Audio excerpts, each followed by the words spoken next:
¿Cómo estás, Vivi? ¿Cómo estás, Fer? Hola Luis, hola Fer. Hola, colegas historiadores de esta patria.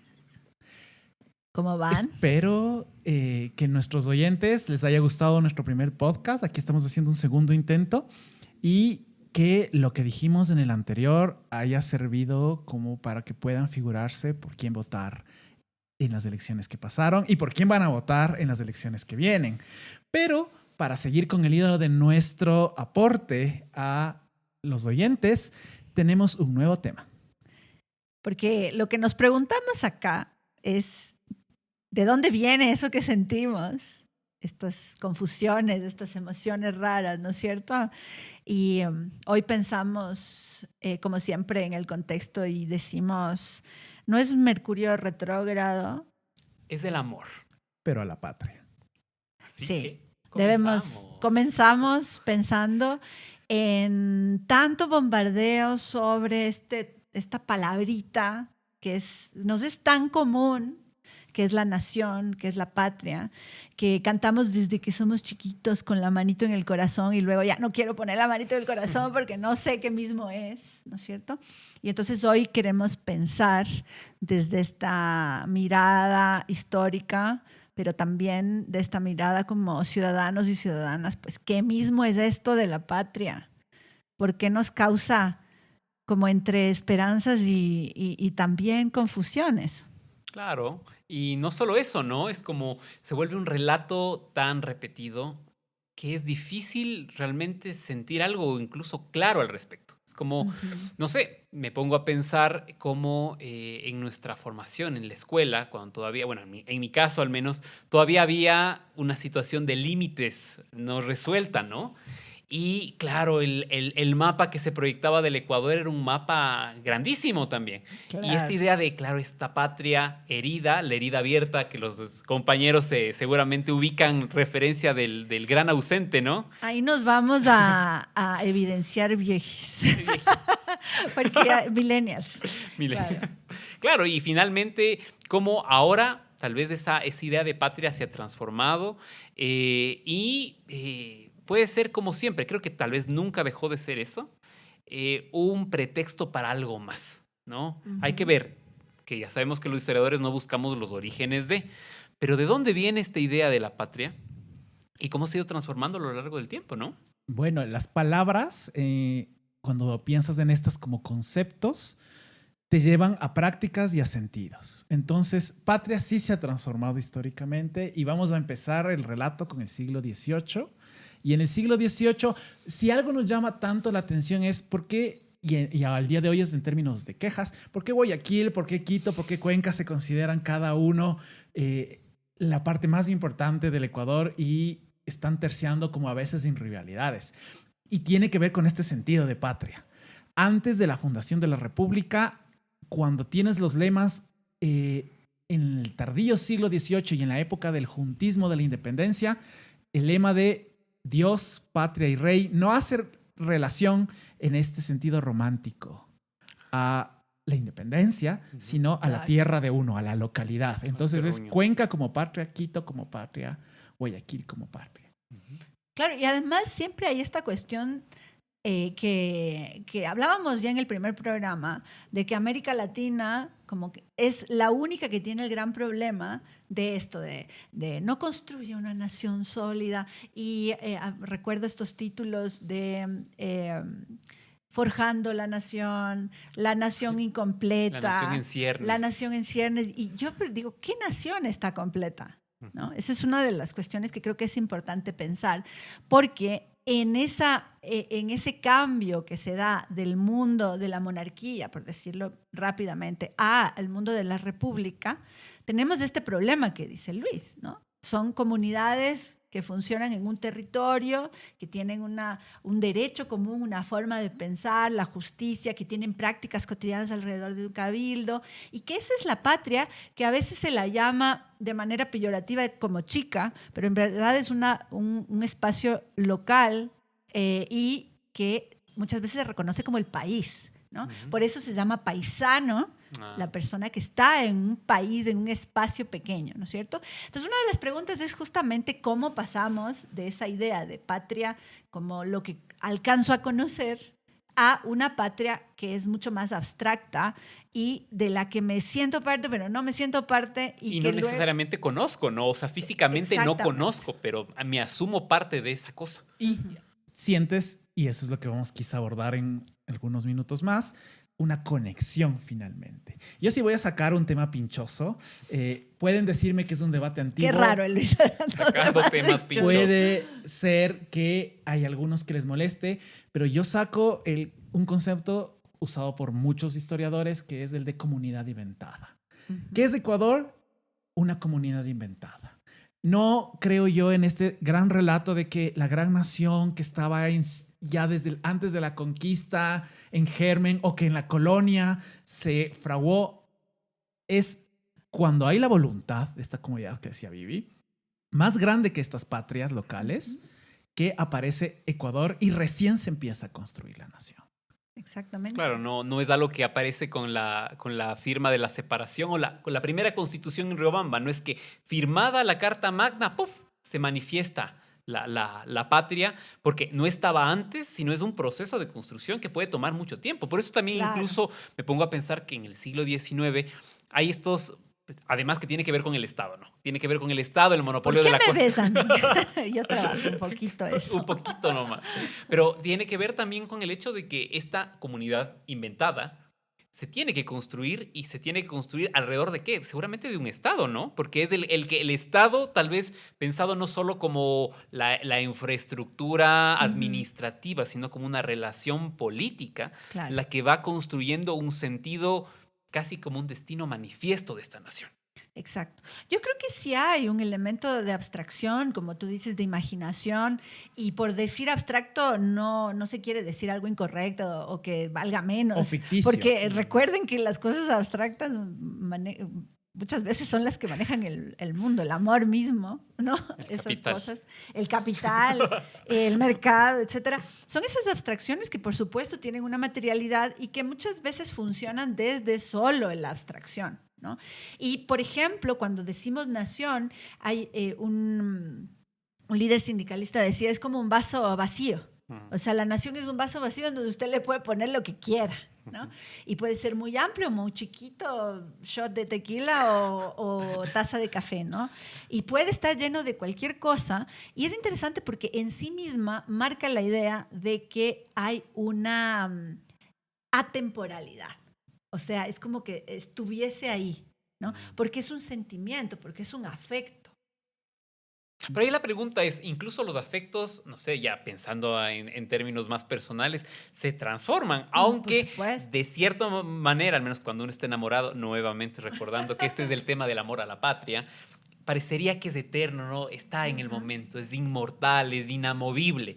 Y sin embargo, tal vez pensándolo como historiadores en una mediana, una larga duración, a pesar de que no se note en el momento, son cosas que van cambiando.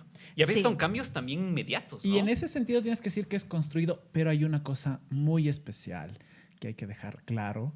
Por más oposición que hay en muchos académicos a la nación y al Estado, ha sido un proceso de construcción lento, con distintas disputas, pero de alguna manera fructífero, porque hay la voluntad de los ciudadanos de vincularse a esta nación y que está metido hasta el tuétano.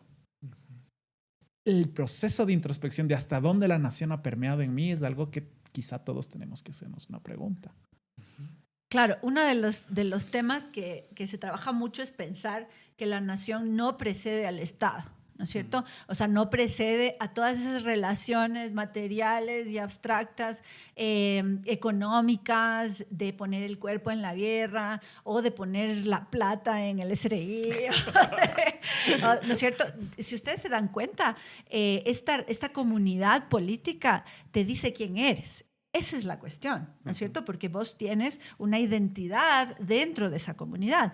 Y claro, hay muchas identidades que conviven con esta que se llama ahora el Estado-Nación, la República, ¿no es cierto? Entonces, hay toda una corriente de historia que lo que trata de mirar es precisamente que primero se construyen como estas relaciones que son conflictivas y que no es que van de menos a más, sino que pueden ir cíclicamente como disminuyéndose, incluso rompiéndose y volviéndose a hacer. ¿Cierto? Son estas relaciones de como complejas y que muchas veces traen esta idea de que, pero es que el ecuatoriano no tiene identidad, no hay la nación, y que son usados, ahí sí hay que decir, por ciertos grupos políticos, también para cooptar el sentido de la nación. Y ya con vamos a ir un esos, poquito más a... hacia la cooptación. también excluir. Cooptas Por para supuesto. excluir e invalidar otras identidades que están alrededor. Pero pongamos quizá un poquito de ejemplos de enjundia de historiadores. ¿Qué podemos decir de la nación? Tienes un grupo de sujetos que están inventando y construyendo algo nuevo. Se ha acabado, se ha caído los imperios, se acabó la lealtad al rey y estás inventando algo completamente de nuevo. Y son las mismas personas las que están, o sea... Que eran súbditos y ahora son ciudadanos o vecinos de la República. Y entonces una de las cosas básicas que uno tiene que tener es estas naciones americanas, latinoamericanas, están permeadas por el catolicismo. Queramos reconocerlo o no, el panteón de héroes se desprende del altar de santos.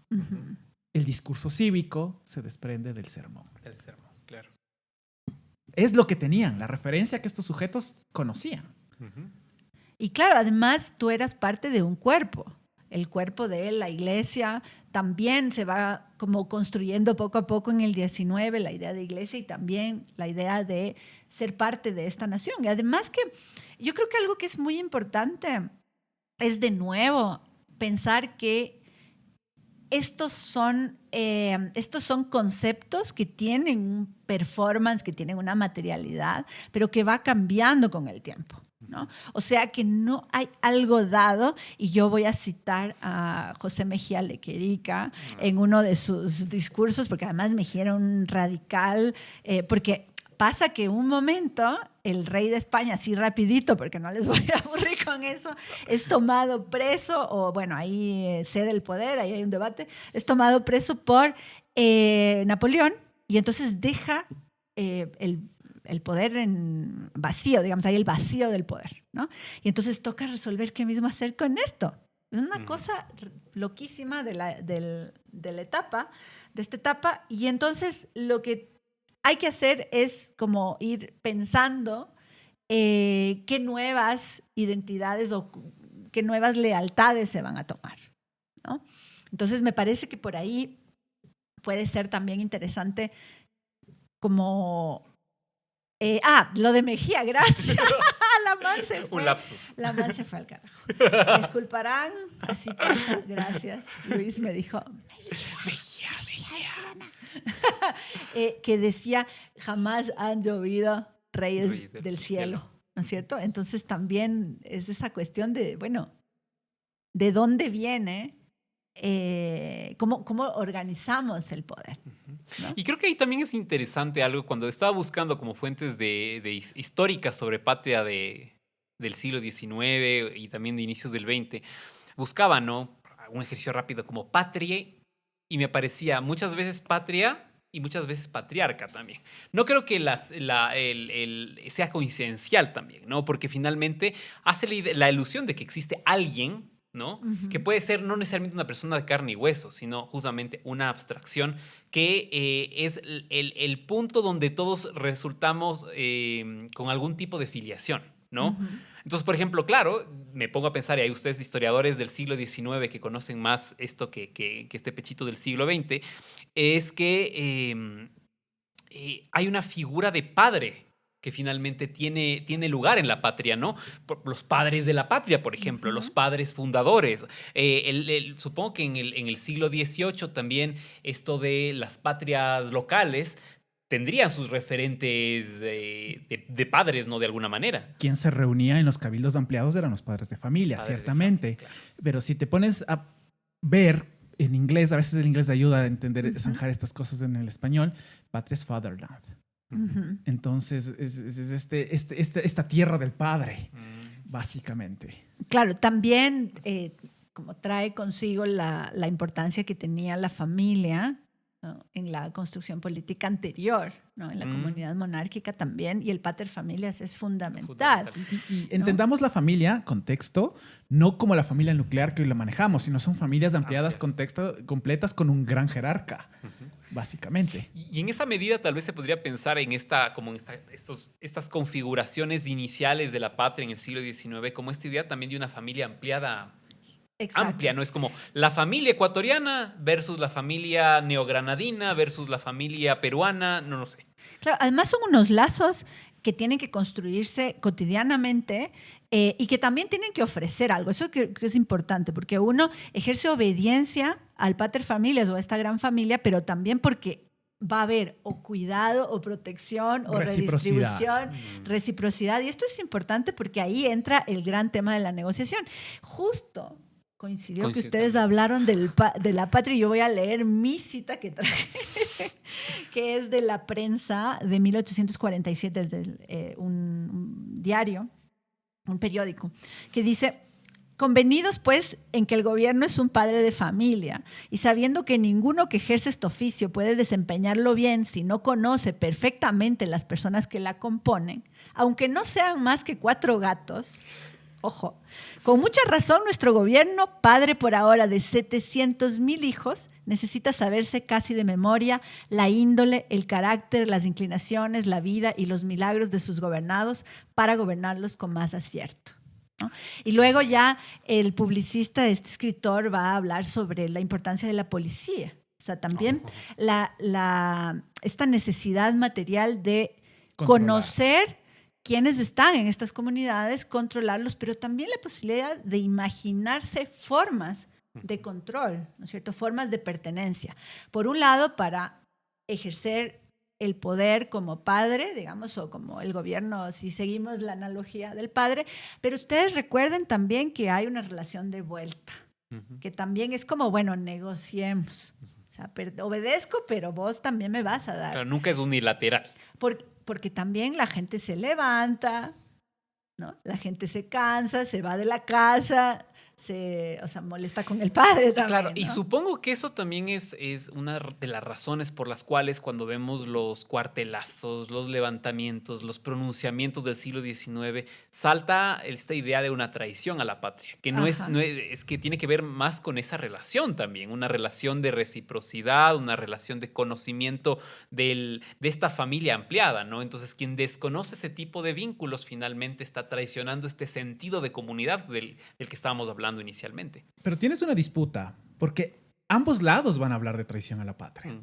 El gobierno que hace figura de padre siente que están traicionando a la patria por oponerse a él, y aquellos levantados en defensa de la soberanía popular van a decir: es que el padre nos traicionó, entonces los hijos retomamos el control de las cosas porque ya es momento de que él se haga a un lado. Yo creo que lo que vos dijiste es fundamental, que es como que puede haber un montón de nociones de patria y de nación, y de patriotismos y de nacionalismos excluyentes, o sea, que es un concepto o una herramienta política que se está luchando. ¿Por qué? Porque, por ejemplo, yo oigo discursos, ya nos leerán el FED también algunos otros ejemplos, en donde se dice, bueno, pero es que la falta que tienen de patriotismo de los pobres, de la población indígena, de la población campesina, ¿no? De los jóvenes también. ¿Cuántas veces se habla de que no entienden la patria?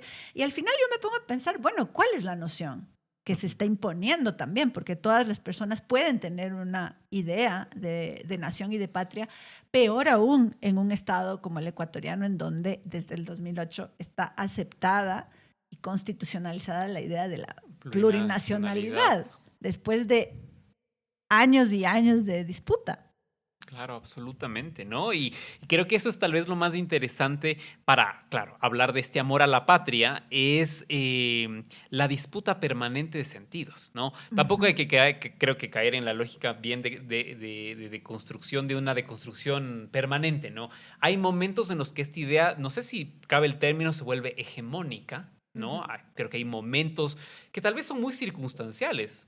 Pienso, por ejemplo, conflictos bélicos. Claro. donde es muy difícil, y tal vez el concierto de las fuerzas vivas de la sociedad coincide en que hay una emergencia de esta comunidad que está en riesgo y tenemos que converger, y ahí, ojo, pues, que tal vez puede sonarnos a las circunstancias actuales en las que vivimos, en la que todos tenemos que ponernos de cierto lado.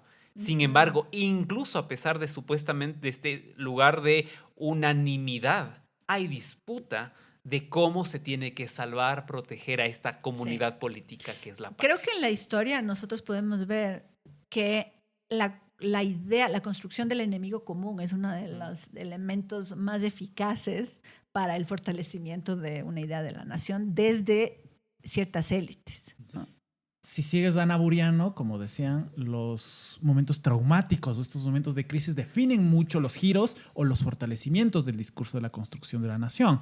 Pero hay que diferenciar eso en términos de sentimiento común de los miembros que pertenecen a esta comunidad y el uso político que van a dar ciertos miembros de las élites de ahora necesito que ustedes se sacrifiquen y lo voy a decir, al día de hoy, sacrifiquen la República y la Constitución para dejarme hacer lo que me da la gana para salvar a este país, a esta nación.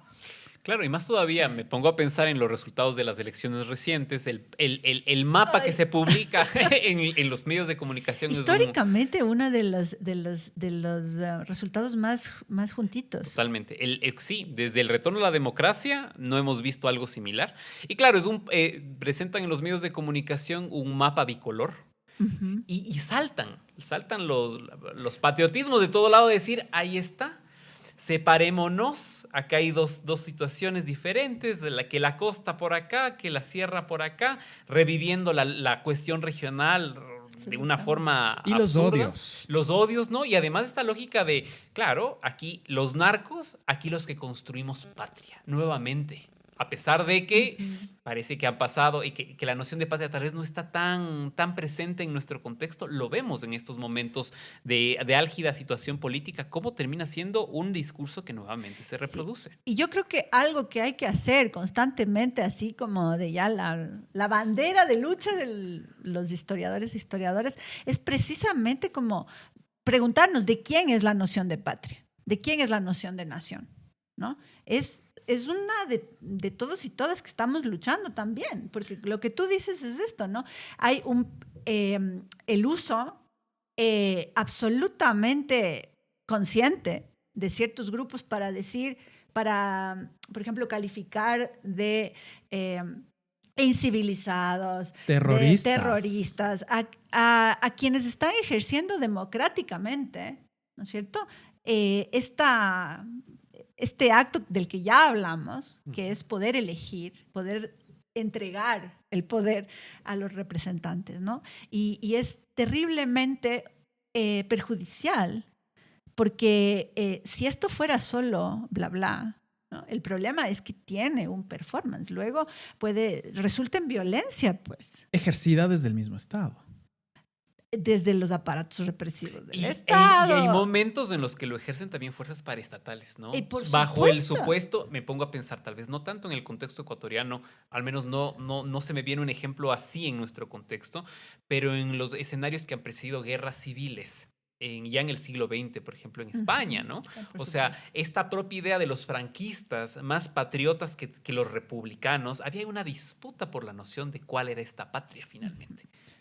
¿Y qué implica esta patria? El gran exilio republicano de España, persecución, asesinato, porque la noción de patria no es que solo exista una, pero los franquistas la plantean como la única válida. Y esa es la gran disputa sobre todo del 20.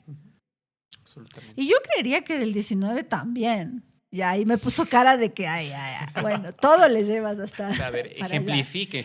O sea, porque me parece que hay varios momentos en donde, por ejemplo, las comunidades indígenas, comunidades campesinas, recientemente liberados o, digamos, desesclavizados, ¿no es cierto?, poblaciones esclavizadas que ganan su libertad, también comienzan a decir, bueno, esta es nuestra patria.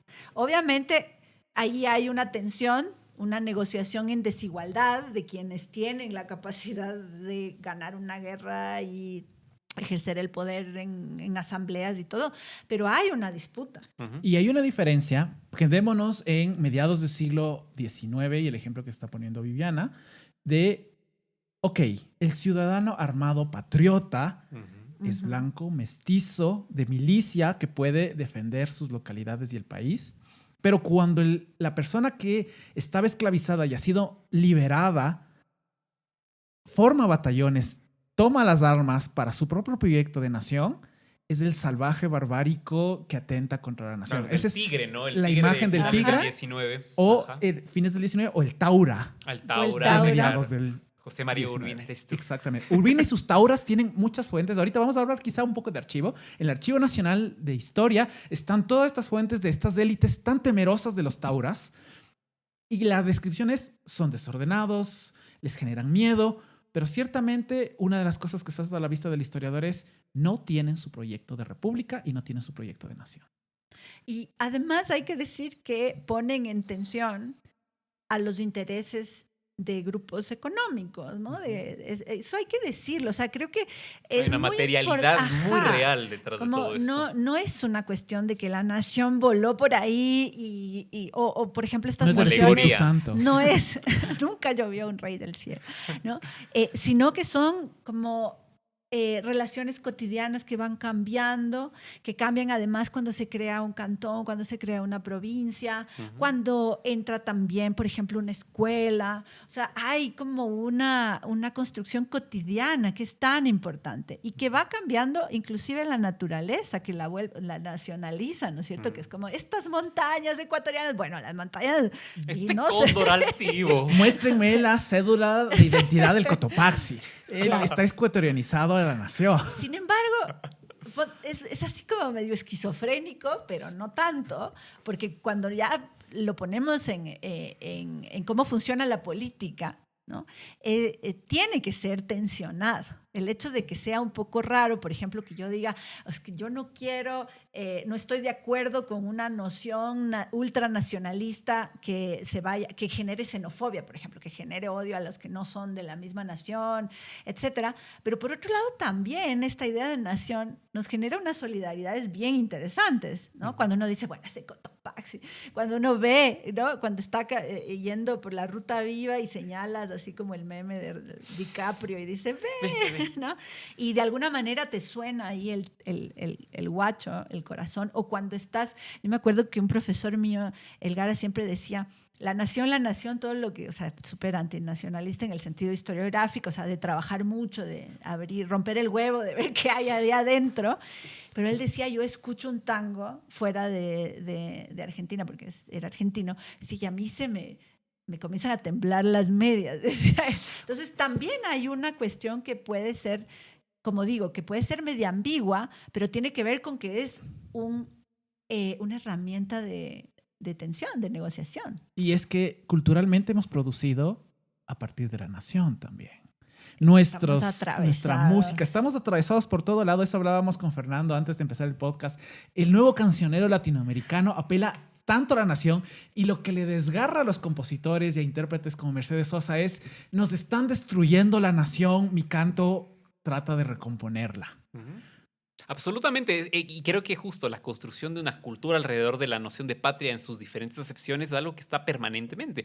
Me pongo a pensar, no es no es la nueva canción protesta ni nada, pero esta canción que se ha vuelto tan viral en estados desde no sé, desde el año pasado de Lola Boom, ¿no? El Ecuador. El Ecuador. Verdad. O sea, es como que a mí me parece loquísimo Sí. que sea en este contexto en el que aparezca y se vuelva una canción tan ¿Y han visto viral. el video es el que es en el Estadio Olímpico? No sé. Sí, Sí, sí, y es, sí, o sea, el productor nos imagínate, dice que sí. Nuestro querido productor Diego Diego Minda. está en mes de cumpleaños. ¡Uy! Me dice, no lo digas, pero ya lo dije. Pero es el Estadio Olímpico Atahualpa, además, que toma esta figura, el nombre de este pasado que se vuelve nacional, ¿no es cierto? Y es una maravillosa canción con cierta nostalgia. La melancolía. ¿No? Es La que melancolía. es como diría Humboldt, de esta gente que se alegra con música triste. No. Pero es algo así, ¿no? O sea, realmente la construcción de estas expresiones culturales son fundamentales, porque no es solo el himno nacional, No es solo Patria, Tierra Sagrada, Ujú. sino son estas canciones que están presentes en el imaginario popular. O sea, A mi lindo Ecuador, por ejemplo. Hasta la canción que a mí me encanta esa canción, pero me fastidia el intérprete, esta de ¿Quién será? Juan Fernando Velasco. Ah, ya. Por favor. Yo nada pariente mío, ¿no? Por si acaso, Cabe disclaimer. aclarar. No. Pero claro, finalmente es esa producción que no tiene que ver ni siquiera con el discurso de los políticos. Tiene que ver precisamente con este sentido incluso colectivo Ujú. que se da y le carga de sentido a este vaso vacío que decías, Vivi, de acuerdo al compañero sindicalista. Sí, así es. Me parece que se tiene que ir actualizando y hay momentos en donde decae y hay momentos en donde crece y creo que hay que entenderlo como eso, como una dinámica, porque somos una comunidad que tiene muchísimas particularidades. En el caso del Ecuador, en el caso de Bolivia, se reconocen esas particularidades, pero eso no quiere decir que no existan en otros estados-nación, ¿no? Ni siquiera de los europeos. Ahora, estos reconocimientos en Ecuador y Bolivia no son una dádiva del Estado, son un proceso de lucha de las comunidades que han sido excluidas históricamente en términos de sus proyectos de nación. Ahí quiero sacar otro ejemplo de dato histórico. La nación, por definición, esta gran nación hegemónica de las élites, es homogeneizadora por definición, es decir, es violenta. Aquel que no entre en el molde de la nación que ellos conciben es suprimido, es eliminado, como en el caso argentino, la guerra del desierto es eliminar toda una población Sí. indígena. Pero aquí tenemos casos que no van muy de lejos. Federico González Suárez, en sus instrucciones pastorales, lo que sugiere, los indígenas piensan en quichua y el problema es que piensan en quichua y no se adaptan por eso a la nación. Solución del señor obispo historiador es: hay que obligar a los niños a aprender el español en la escuela y en el catecismo. No hay que dejarlos hablar con el quichua, porque, y ahí viene el sentido de patria que hablábamos al principio, porque es el idioma de la madre el que hay que suprimir. Eliminando el idioma de la madre, eliminamos las costumbres que no se adaptan a la patria y hay que esperar que la generación de sus padres se muera y finalmente tengamos una generación adaptada a nuestro nuevo escenario. Entonces, Fernando lo decía. ¿Qué me decías, Fernando? ¿Qué compone el monumento original a este señorcito? En el homenaje a González Suárez se realizó una composición escultórica de 3 figuras. En el centro, Monseñor González Suárez, Federico González Suárez. A su derecha, la patria, y a su izquierda, la religión. Porque eran los pilares, finalmente, de esta idea también de la patria y de la nación ecuatoriana, finalmente. Construido por iniciativa conservadora, ciertamente, con financiamiento o ayuda de financiamiento de los liberales. Hay que decirlo, porque en algún momento hay pacto en el siglo XX entre conservadores y liberales para construir un país, un proyecto nacional civilizatorio. Claro. Qué interesante. Solo hay una cosa con lo que dijiste, Luis, que me llama mucho la atención, y hacer un paralelismo con lo que vivimos ahora, ¿no? Esta cosa de hay que dejar morir a la generación de los padres para que los jóvenes, los niños se adapten al proyecto de la nación. No lo digo yo, le compartí el dato de González Suárez, Federico González Suárez. Y me recuerda mucho las expresiones del presidente de la República, que en su única intervención luego de los resultados electorales, lo que decía cuando le preguntaban sobre el voto indígena, decía, pero claro, los padres votan por Isa, pero los jóvenes votan por nosotros. Una lógica de esta división generacional. Yo dudo mucho también de la votación, esto, digamos, Claro. pero entender este sentido también de alusión de lo que está en disputa. Y además hay una absoluta construcción de prejuicio de que la juventud tiene otros niveles de politización. O sea, los padres sí, porque son los líderes, ellos sí, los otros no.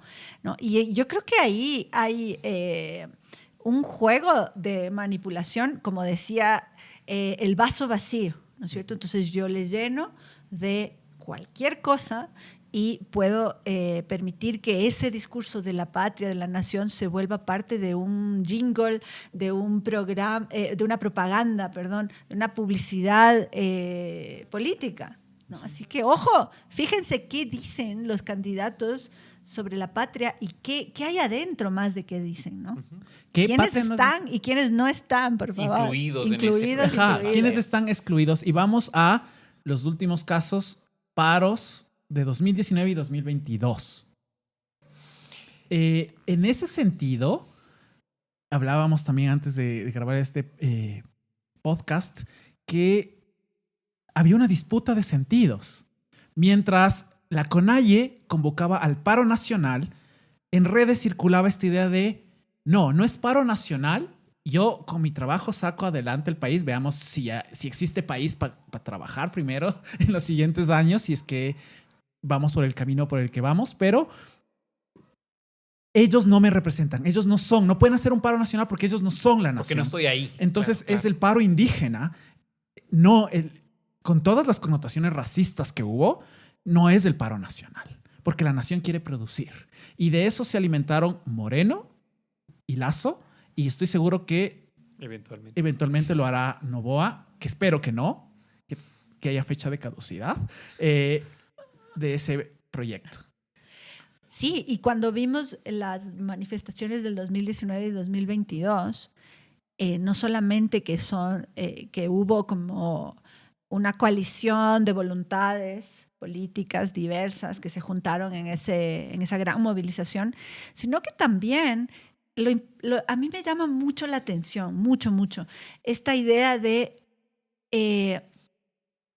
compañeros campesinos indígenas que vinieron a Quito y que traían, obviamente, sus símbolos más locales, como por ejemplo puede ser las huipalas, etcétera, pero puestos encima de la bandera ecuatoriana, ¿no? A mí siempre me llama la atención, uso mucho esas imágenes para pensar cómo está construida esa idea de la nación y que la idea de la nación se construye así, ahí, ¿no es cierto? No solamente esperando ser parte de, sino peleando por, ¿no? El otro elemento que es interesante también es pensar como cada una de las facciones, de los partidos políticos, cómo van llenando ese vaso de la nación y de la patria. Creo que tú tenías una idea. Sí, tengo eso, pero se me ocurre antes de pasar a esto, dado que hemos hablado de justo el tema del racismo, de los paros nacionales, de esta idea del juicio de los patricios frente a las clases subalternas, de no entender cómo esta plebe no es patriota. Quisiera compartir un fragmento de una carta de Nela Martínez, fundadora del Partido Comunista, que la dirige a Joaquín Gallegos Lara, otro de los fundadores del Partido Comunista. Esto es de una carta de 1930, en la que dice, porque me parece que sintoniza precisamente con esta idea de cómo se construye y cómo está siempre presente en la noción de la patria esta alteridad, ¿no? El otro. Dice, estos días he buscado datos más precisos de nombres y aventuras indianas. Yo no sé, pero creo que nos va a servir de mucho. Realizo fugas de mi casa hasta alarmarles, pero sabes, quería conocerlo y lo he conseguido. Charló largo y le voy abriendo claramente la cinta del pensamiento. Rebelde audaz, se mereció la excomunión de los curas hace poco. Sostuvo una lucha solo con un cantonal hasta conseguir que en su distrito nombraran un gobernador indio. Fue a Quito con smoking y trenza, pero fue, y consiguió lo que quiso. Una escuela para indios. Le temieron, tenía media provincia conquistada. Hoy está viejo, le ahoga la impotencia como una tristeza de mar lejano y soñado. Al principio me miró hostil, se asombró. Imposible que yo comprendiera su dolor sin haber sido señalada con el fierro de los amos para la cuadrilla de la muerte. Hoy cree, y cree en el extranjero también. ¿Un extranjero? Y sí es bueno. ¿Cómo será? Mira, qué distante. El otro continente de la orilla es la patria, y he tenido que hablar mucho para convencerle que en la orilla del Golfo eres tan ecuatoriano como él y yo. Te adivina y sonríe. Esta mañana me vio pasar tan madrugadora como un aiparupi. Eres una guairacisa, me dijo. Callé. ¿Guairacisa? Flor del viento, dijo el viejo. Salud, Liberato Tenesaca, precursor indio que has vuelto con la hoz del grito airado de mi tierra. Entonces, me gusta mucho Exacto, este fragmento fantástico. porque habla precisamente de esta noción de patria, ¿no? Porque además, ¿quiénes la integran? Y en esta diferencia con el otro se va construyendo finalmente este proyecto que siempre es diferente y depende del sujeto que lo enuncie. Claro, porque además las élites lo que han hecho, o pueden ser las derechas, las élites, grupos que tienen intereses corporativos, económicos, también lo que hacen es el excluir ciertos patrones que no son los patrones de su propio grupo y también como no comprenden necesariamente cómo funcionan, ¿no es cierto? Esta participación constante, porque digo, todas las personas, uno nace y los que nos une es la deuda, por ejemplo. O sea, si bien el fútbol también es un espacio bien interesante, los deportes, lo que sea, pero ustedes se dan cuenta, nosotros acá tenemos un vínculo que es económico, que es la deuda, que la tenemos que pagar todos y todas. Y entonces hay formas distintas de ser parte, pero sí hay la construcción de estos discursos como ultra radicales en donde se dice cómo debe ser, ¿cierto? Se homogeniza al máximo, pero no se homogeniza, se vuelve equitativo, digamos. O inclusivo. O se homogenizan o se masifican los derechos, sino se homogeniza una forma que generalmente es blanca, masculina, letrada, heterosexual. Urbana, etcétera, ¿no? Entonces, yo creo que sí es bien interesante tener mucho cuidado con el tema del nacionalismo y el ultranacionalismo, que además ahora haremos otros programas para hablar con más calma, pero también pensar que los conceptos y las palabras hay que pelearlas, pues, también. Y los símbolos. Y los Y símbolos. preguntarnos qué hay detrás de ese símbolo, porque estos ultranacionalismos se cobijan generalmente de símbolos. Uno de estos símbolos es la bandera. La pregunta que tienes que hacerte es, bueno, ¿qué sentidos, qué me están diciendo con el uso de esta bandera? Bueno, cuando los historiadores estamos en formación y si me están oyendo mis profesoras de la época del pregrado, una de las cosas que nos dicen es, lo que es la bandera no es nada más que un trapo en términos materiales. Los sentidos de que le dotas, es decir, los significados que hay alrededor de ella, es lo que le hace importante en el sentido de la convivencia con los individuos. Es decir, ¿con qué bandera? O sea, sí, está usando la bandera de 3 colores con el cóndor bonito decorando en el medio, pero cuando se cobija con esta, ¿de qué nación me está hablando? Y sobre todo, ¿qué proyecto me está presentando? En muchos casos, estos ultranacionalismos se cobijan con las banderas para purgar a una parte de la comunidad. Además, muy mezclado con actitudes machirulas y cosas así muy tóxicas, ya que estábamos en que el problema es el amor tóxico a la patria. Piensen ustedes todos estos envalentonamientos del presidente candidato que cuando se mete a la embajada mexicana. So pretexto de la soberanía nacional, Ajá, so pretexto, ¿no? De... Como hay el uso y generalmente esa idea masculina, ¿no es cierto? Es bien interesante porque la patria es una mujer, ¿no es cierto? La representación, la alegoría es una mujer, pero habla de el ejercicio del poder del padre sobre ella. Casi es una mujer ahí que... necesita ser protegida. Es lo que representa la alegoría. No necesariamente es la matria, es el espacio, ¿no? Y por eso también hay toda esa construcción de otro tipo de comunidades. O sea, la patria generalmente tiene la república por un lado, pero la patria después van a tener representaciones femeninas. Y ahí le tienes a la Virgen del Quinche cobijada con la bandera nacional, a la del Cisne igual. La de la Merced también. La de la Merced. Y la del Merced, que encima más está muy ligada a los fusiles. Y por otro lado, cuando van a la guerra, o iban a la guerra, sobre todo en el 20, es más en el 20 que en el 19, son los hijos que van a morir por la madre. Pero esta obligación del hijo en ausencia de un padre, claro, el que va a dar su vida y a defender a una mujer que no puede por sí misma. Qué interesante. Que es una noción diferente, haciendo una alegoría, porque es algo que yo trabajé en su momento en la universidad. Me gustaba mucho el tema de las alegorías. Y es, por ejemplo, como en la Unión Soviética, la alegoría era la madre de todas las Rusias. Era una madre que en cambio era de armas tomar, ¿no? Claro. Una campesina rusa que se armaba de cuchillos y fusiles para defender a sus hijos. Es una idea diferente a esta mujer indefensa, ¿no? A la que los soldados tienen que defender. Y creo que es interesante esto además porque si nos ponemos a pensar, primero la patria se construye. ¿Quiénes son los constructores de la patria?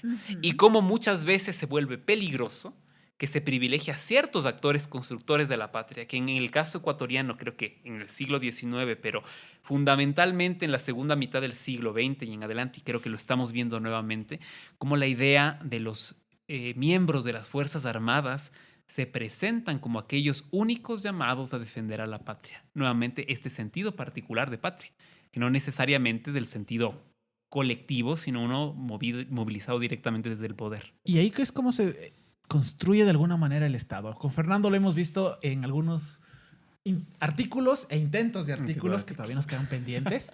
Es esto de, en algún momento sí, todos tenemos que hacer un sacrificio por la patria, pero coartas ciertas opciones, y el tránsito entre el 19 y el 20 tiene marcado un elemento muy particular, no solo en Ecuador, sino en América Latina, de se acabó la idea de ciudadano en armas que defiende la República, que llama por la soberanía, que le exige a su gobernante que tiene que cumplir el pacto social, tiene que desarmarse. Traemos a nuestros queridos colegas que trabajan con amor al liberalismo, quizá no les parezca, pero traemos para unificar material para el ejército, traemos las misiones. Como no nos alcanzó la plata para traer directamente a los prusianos, trajimos chilenos. Entonces, y luego los italianos, claro. Para tecnificar y darle un orden al ejército. Y en ese momento el ejército cambia. Porque literalmente se consolida esto que Weber nos dice, el monopolio legítimo de la fuerza, pero monopolio dictado por el Estado, no porque sea el único. Absolutamente. Claro, y ahí se me ocurre la cita que decías, Vivi, que quería leer. Y esto ya es avanzado, segunda mitad del siglo XX. Una cita del entonces presidente Camilo Ponce Enríquez, el primer presidente del entonces Movimiento Social Cristiano, actualmente Partido Social Cristiano, en franca decadencia y crisis, que es parte de un discurso que pronunció en Ibarra el 25 de enero de 1957. Y dice lo siguiente: ¿de quién es la patria? Las alturas del poder son transitorias, lo permanente es la patria. ¿Y de quién es la patria? ¿De los conservadores o de los efepistas, de los socialistas o de los liberales? ¿De quién es la patria? ¿De los hombres de Guayaquil o de los de Quito? ¿De los de la sierra o de los de la costa? ¿De quién es la patria? ¿De los patronos o de los trabajadores? ¿De los clérigos o de los seglares? La patria es de todos. La patria es una unidad total. La patria es un perenne testimonio de lo que fuimos en la historia, de lo que somos en el presente y de lo que seremos en el futuro. Claro, una definición que donde no entra nada. O más bien donde todo podría entrar, porque todos estamos juntos ahí. Nos Además, dice todo no es y nos dice nada. ¿no? Eso es interesante porque es como esta gran familia en donde no hay desobediencia, ni hay cambio en las reglas. Es el sentido de los debates católicos del 20, en el que la organicidad. Lo presentamos alguna vez, Viviana y Fernando, hace 5 años más o menos. Cosa? Lo pusimos no de Ecuador ha construido su comunidad política, que es la que estamos hablando, que le da sentido a la patria, en conflicto. Sí. Que nos vendan el cuento de que somos una isla de paz, que solo ha recibido cosas, es una mentira total. Depende para qué grupo. ¿Paz para quién? ¿Para quién? ¿Dónde? Además, y ahí voy con un dato que me pidieron en su momento. Los sujetos, cuando te preguntas el para quién, cuando tenés las primeras décadas de esta comunidad política, tienen una diferenciación entre los intereses privados, que son muy mal vistos, los intereses particulares que te permiten tu subsistencia, es decir, tu propiedad privada, etcétera, etcétera. Así se funda nuestra república. Y el interés de la nación. Cuando el sujeto atenta al interés de la nación, lo que hoy llamaríamos corrupción, es un problema para el país. Y tienes el ejemplo de mediados del siglo XIX a Diego Noboa. Y Arteta. Tátara. Y los tátaras. Póngase a contar. Busquen en internet la genealogía de este sujeto después. Tátara. Chusabuelo de el actual presidente. Que en su amor patriótico logró ciertos monopolios sobre las salinas. Los pozos de brea, más bien, en Salinas. Y lo ponía como un interés patriótico para el progreso del país cuando hinchaba sus bolsillos. Y ya sabemos por dónde va el camino hasta el día de hoy, ¿no? Les ha quedado el vicio a la familia, por lo visto. Porque finalmente es de eso, ¿no? Por eso, aunque aquí discutíamos con los colegas sobre por qué la patria, por qué este tema, a mí me gusta mucho el tema de la patria, pero sobre todo con esta noción que decía Vivi, una noción conflictiva, una noción en disputa de la patria. Porque yo creo que sí hay momentos en la historia ecuatoriana en los que es necesario recuperar la patria, o sea, la idea de patria, disputarla, cargarla de sentido, precisamente en contra de estos intereses particulares privados. Y no vayan a decir, Luis está lanzando datos y se está inventando. Pueden ir tranquilamente al Archivo Nacional de Historia, fondos, Ministerio del Interior y Ministerio de Hacienda, provincia del Guayas, y ahí están los documentos para quienes guste las pesquisas de ese tipo. Es que además el discurso de la patria ha sido también usado para justificar acciones que lo que menos son patrióticas en el sentido de construcción de una comunidad colectiva. Por ejemplo, cuando la derecha tiene todos los poderes, es un gobierno fuerte, está construyendo patria. Pero cuando la izquierda hace eso, es como, no, pues ahí sí es traición a la patria, ¿no? Entonces creo yo que es importante fijarnos en tratar de tomarse la pastillita de la realidad, decir, bueno, ¿quién está diciendo qué? Y qué características de su participación en la comunidad, cuáles son las características de su participación. Por ejemplo, a nosotras como ciudadanas nos exigen pagar, creo que todos, ya mismo comienza, ya en marzo es el pago de la renta, ¿no? Entonces ya estamos ahí. Por favor, no se olviden su anexo de gastos personales. Anexo de gastos.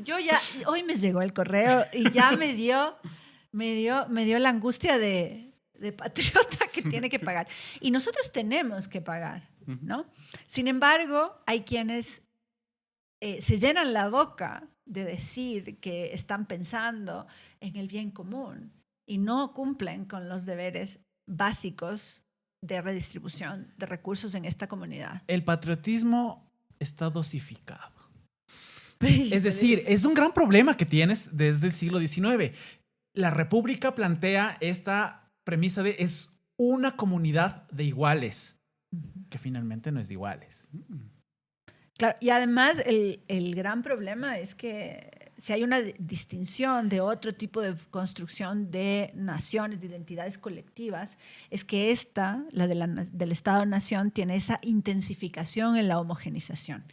Pero yo creo que en la contemporaneidad tenemos que ver cómo cambia eso también, porque estamos en un momento de disputa por la diversidad, no en el mejor momento, precisamente. Parecería que estamos en el ciclo más bien de decaimiento, de achicamiento de los derechos, pero puede dar también como resultado una nueva lucha, una nueva forma de entender la nación, de entender la patria, o inclusive de tratar de considerar otros términos, pero que al final de cuentas estamos hablando de una comunidad que tiene unos vínculos políticos y genera unas solidaridades bien interesantes también. O sea, cuando hay, al final de cuentas, el ser humano se está enfrentando a la naturaleza, a sí mismo, a otros, y entonces también la importancia que tiene la comunidad local o comunidad más grande. Por ejemplo, cuando ha habido grandes sucesos ambientales, naturales, sí. Bueno, que no son naturales necesariamente, sino es porque el ser humano anda ahí metiéndose donde no debe, pero hay terremotos y tal, hay una construcción de una solidaridad nacional Y luego una solidaridad que puede ser regional también, frente a otros enemigos más grandes. La patria grande, La dices patria tú. grande. Yo soy ahí. Los sudamericanos Make dirían Colombia great again. Bolívar, los mexicanos dirían Vicente Guerrero, pero el detalle es, y es interesante, que es que está desde el río Bravo Ajá. al sur. Sí. siempre para el sur, por favor. Y sí, otras identidades que también nos marcan, porque yo digo, bueno, nosotros somos súper múltiples, ¿no? Porque uno puede decir, yo no me siento tan ecuatoriano, pero al final de cuentas tienes la cédula y se te mueve el corazoncito cuando Mínimamente oyes... le ves a la selección jugar. Ya, ahí está. A los que les gusta el fútbol, a mí no. Sí, a mí tampoco, pero... O si no, claro. escuchas ahí por ahí un buen pasillo y te entra algo. O Lola Boom, ya para los más vieja. jóvenes, para la chaviza que nos Para la escucha. O sea, hay ahí un afecto, un efecto afecto, ¿no es cierto? Que me parece que es interesante y que de pronto hay que ver qué frentes construimos, ¿no? Tenemos que tener presente que esta noción, contexto histórico, siempre llevándolo al 19 yo, mientras se construyen los estados nacionales en el 19, también se construye el sentido, porque no existe antes, de América Latina y Sudamérica. Sobre todo desde la segunda mitad del siglo XIX. Claro, que además es como una contraposición a la idea anglosajona. Sí, precisamente. Y es una noción también conflictiva, ¿no? Porque siempre se construye en función del otro y en función del que se supone que es similar, ¿no? Y tal vez ahí está la potencia de esta idea, ¿no? O sea, no crean, querido público, que estamos pensando una idea como sólida, monolítica de la patria, ¿no? Sino más bien rescatamos, creo que esto del conflicto y la disputa por la construcción de esta comunidad que puede ser local, nacional, regional, global en este punto también puede ser, pero siempre atravesada por la posibilidad de pensar qué es lo que queremos construir y ojalá por el bien mayor, el bien de las mayorías, no tanto el bien de los intereses particulares. Bueno, yo quería leerles un poema que me gusta mucho de un escritor mexicano maravilloso que se llama José Emilio Pacheco y se llama Alta Traición. Dice, no amo a mi patria, su fulgor abstracto es inacible, pero aunque suene mal, daría la vida por 10 lugares suyos, ciertas gentes, puertos, bosques de pinos, fortalezas, una ciudad deshecha, gris, monstruosa, varias figuras de su historia, montañas y 3 o 4 ríos. Así que no sé por qué figura histórica darían la vida. Figura histórica. Por figura histórica, por ninguna. O sea, yo vengo... Pregunta complicada. Pregúntale a Fer, yo no. No, yo tampoco no lo sé. Yo creo que siempre sujetos colectivos. Bueno. Hay sujetos colectivos. A ver, yo no me sé los nombres, yo sé. Hay una diferencia entre, ya estamos cerca del final de este podcast, del episodio del día de hoy. Realmente piensas en colectivos, como dice Viviana. ¿Qué tiene de importante los llamados a paro nacional que hacen el movimiento indígena? Es que estamos pensando en el bienestar de todos. Cuando hay una voz en el que dices, no me representa, ya estás usando el yo.